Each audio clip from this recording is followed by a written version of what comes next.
I used to think graduation day would finally make things feel equal between my sister and me. We crossed the same stage, wore the same gown, heard the same applause, but only one of us walked that journey without drowning in bills and night shifts. My parents paid for Callie's tuition and every luxury she wanted. All I ever got was the same line they'd repeated my whole life.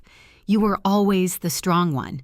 I believed it until the moment they showed up smiling at our ceremony, and their faces suddenly drained of color when they realized what I'd achieved without them.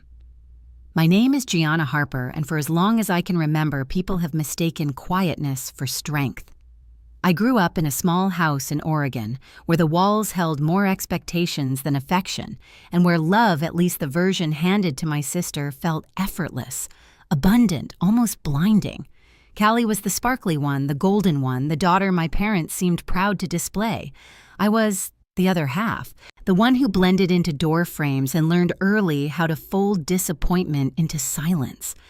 Some of my earliest memories carry a strange heaviness, like the Christmas when Callie unwrapped a dollhouse taller than her with tiny lights that flickered like real windows while I opened a thin notebook and a pen. Mom smiled and said, "You're the writing type, sweetie." I pretended to love it. That night, I hugged the notebook, not because it meant something, but because there was nothing else to hold. Or the time Callie scraped her knee falling off the backyard slide, barely a scratch, and Mom rushed out screaming her name like the world was ending. A week later, she was still retelling the story to neighbors. Meanwhile, when I fell from the apple tree and hit the ground so hard my vision blurred, Dad only glanced out the window and said, "Gianna's tough. Let her handle it." That sentence spoken so casually became the script of my childhood. You're tough. You'll manage. You don't need what other people need. The only person who didn't treat me like I was carved from stone was my grandmother Margaret. She lived in Montana, visiting only a few times a year, but every visit felt like a warm patch of sunlight. Once, when Callie showed off a new crystal bracelet, Grandma slipped a small wooden hair clip into my hand, my name carved on the back. "It's not expensive," she whispered, "but it's one of a kind, just like you." I wore it whenever I felt invisible, like a reminder that someone somewhere truly saw me. School didn't change much. I worked hard, got high grades, won essay contests. Callie drew sunflowers and got them taped to the fridge. When I earned a district writing award, Mom didn't even look up from the stove.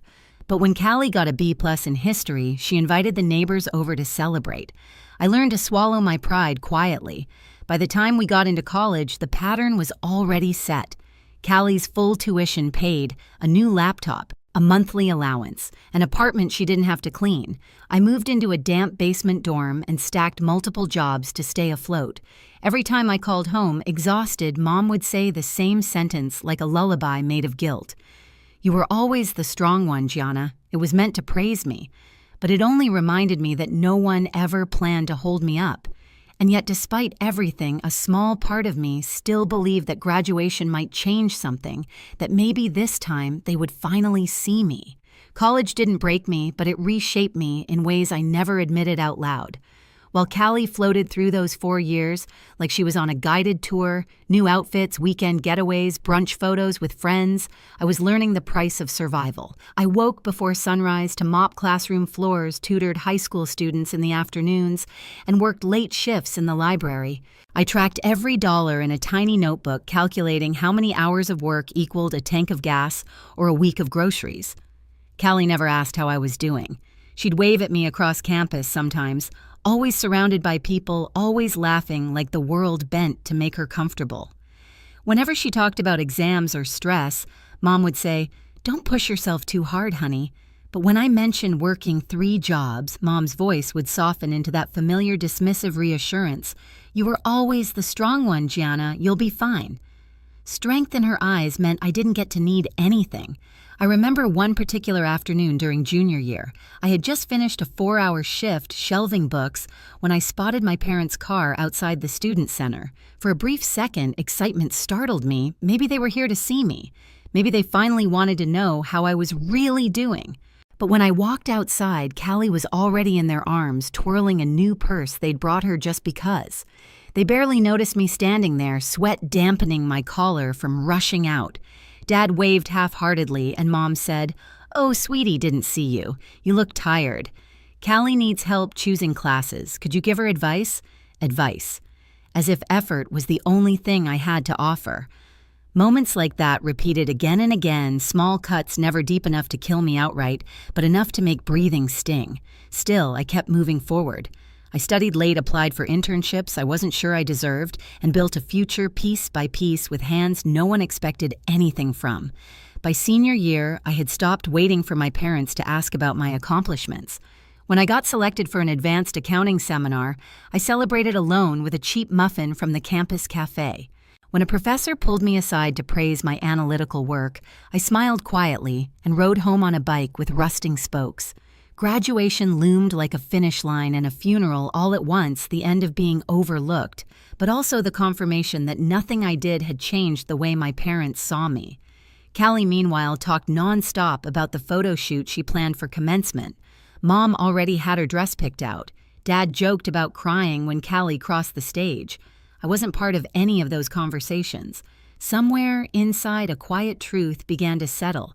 If they hadn't seen me, by now they never truly would. The week before graduation was supposed to feel triumphant, but for me it felt strangely hollow. I'd spent 4 years stitching myself together with determination, late nights, and quiet endurance, yet standing on the edge of that milestone, I felt more invisible than ever. While Callie floated through the days planning hairstyles and photo angles, I juggled extra shifts to cover the last of my outstanding bills. My parents never asked whether I needed help with a cap and gown transportation, or even a meal to celebrate afterward. One night after finishing a tutoring session, I stepped outside into the cool air and checked my phone. A text from Mom blinked on the screen. "Hey, sweetie, we're thinking of taking Callie out for a graduation brunch afterward. You should come if you're free." If I'm free. As if I were an accessory to the event. As if the day meant nothing for me. I didn't respond immediately. Instead, I walked slowly back to my dorm, the hallway lights flickering overhead, casting long shadows along the peeling walls. I sat on the edge of my bed, staring at the wooden hair clip Grandma had given me years ago. I hadn't worn it in a long time. It reminded me too much of wanting things I didn't believe I deserved. But that night, I held it differently. Not as a reminder of loss, but as a reminder of truth. Someone had once seen me clearly. The next morning, something shifted. Not anger, just clarity. I opened an email I had saved for weeks, a confirmation that I would be receiving a departmental award during the commencement ceremony. It wasn't flashy, but it mattered. My name, my effort, my work all recognized without anyone's influence but my own. I hadn't told my parents, partly because they never asked, partly because I didn't want to watch their indifference stain something so hard-earned. As the ceremony neared, I felt a strange calm settle into my chest. For the first time, I wasn't hoping they'd notice me. I wasn't rehearsing words. I wasn't imagining hugs. And I wasn't waiting for approval that had never existed. I ironed my gown alone, brewed a cheap cup of coffee, and looked at myself in the mirror. I didn't see the forgotten daughter anymore. I saw the woman who had survived everything thrown at her. Graduation wouldn't fix the past, but it would mark the moment I stopped carrying its weight. And without knowing it, my parents were walking straight into the first shock of their lives. Commencement. Morning arrived wrapped in sunlight, the kind that made the campus lawns glow, and the brick buildings look almost unreal. Students swarmed around in gowns and honor cords, hugging, shouting, taking pictures like they were trying to freeze time. I walked alone toward the ceremony grounds, letting the noise wash over me without sinking in. My gown hung a little loose on the shoulders secondhand, but it felt right, honest, earned. I found my seat among rows of folding chairs set up beneath an archway of spring flowers. As I adjusted the tassel on my cap, I heard my name shouted across the crowd. There she is. My parents waved as if I'd been the one missing all morning. Callie stood between them, radiant in a new white dress under her gown, makeup perfect, wearing the confidence of someone who'd never had to worry about anything more stressful than a late assignment. Mom hurried toward me first. "Sweetie, you should have told us where you were sitting. We almost lost you in the crowd." I smiled politely. I was just getting settled. Callie beamed at Mom. "We already took pictures by the fountain. You have to see them. They turned out so good, I think I'll frame the one with the dad." "That's the one," Dad said proudly. "My graduate." They never asked if I wanted a photo. When the ceremony began, the dean welcomed everyone, thanked donors and faculty, and congratulated parents for their unwavering support. I almost laughed. Support to me had been a myth, the kind of thing people talked about like it was universal, when really it was selective, distributed by preference, not fairness. Rows of graduates lined up to cross the stage. My stomach tightened with anticipation, not fear, but something sharper. I knew what was coming, even if my parents didn't. When Callie's name was called, Mom gasped dramatically, clutching her hands to her chest. Dad stood to take a dozen pictures. Callie walked with the practiced grace of someone performing for the camera. She blew a kiss toward them before stepping down. Mom wiped her eyes. "That's our girl? Our girl." Not once in my life had that phrase ever included me. The ceremony continued until the announcer reached the special recognitions. My heartbeat quickened. The dean spoke into the microphone with deliberate clarity. "Before we proceed with the final diplomas, we would like to honor a student whose exceptional academic performance and service to the department have earned her this year's Award for Excellence in Accounting." I felt it before my name was spoken, like the air shifted around me. "This year's recipient is Gianna Harper." The applause was loud. Students near me clapped hard, even cheered. But the sound that cut through everything was the silence behind me. I turned my head slightly, and there they were, my parents frozen. Callie's smile had slipped, replaced by something strained and unfamiliar. Mom's hands hovered midair as if she had planned to clap, but couldn't reconcile the movement with what she was seeing. Dad's jaw tightened, his expression twisting in a way I couldn't read. Their faces had gone pale, exactly like I knew they would. I walked toward the stage, every step grounding me deeper into myself. I felt tall, even in flat shoes. When the dean placed the certificate in my hands, I didn't look toward the cameras. I looked at the audience, directly at my parents, and for the first time in my life, they looked small. After the ceremony, while students swarmed their families, while laughter and photos filled the air, I lingered near the back of the crowd. They approached me slowly like they were unsure whether they were allowed to. Mom spoke first. "Gianna, why didn't you tell us?" Her voice wasn't soft, it wasn't proud. It was bewildered, like my success had interrupted a story she thought she controlled. I met her eyes. "You never asked." It was the simplest truth I'd ever spoken, and it landed between us like a stone in water, rippling through every year of silence, every moment they'd overlooked me, every time they called me the strong one instead of their daughter. Dad cleared his throat. "We just didn't realize you were doing all that. You always seemed fine." "I had to seem fine," I said quietly. "You only check on the ones who seem fragile." Mom flinched. Callie stepped forward, then her smile tentative, her voice a whisper. "Gianna, we didn't know. I didn't know. I believed her more than I believed our parents. Callie had never needed to question the structure she'd been raised in. When the world is built for you, you rarely ask who built it." Before I could respond, a woman in a tailored suit approached me. She extended her hand. "Gianna Harper, I'm Lucinda. I've reviewed your seminar work with Professor Allen. If you're open to it, I'd love to talk to you about opportunities with our firm in New York." My breath caught, not from shock, but from the feeling of a door opening exactly where it was meant to. I shook her hand. "I'm definitely open to talking." Lucinda smiled warmly before walking off, leaving the four of us standing in a tension so thick it felt physical. Dad tried to recover his composure. "New York, that's big. Maybe we can help you figure things out," I cut him off gently. "I've been figuring things out on my own for a long time." Mom reached for my arm, her voice cracking. "Gianna, honey, we're proud of you." "Of course we are." I stepped back, not harshly, but firmly. Pride isn't something you get to announce when it's convenient. There was no anger in my tone, just truth. Callie's eyes glistened, and for a moment she looked like a child again, lost, unsure.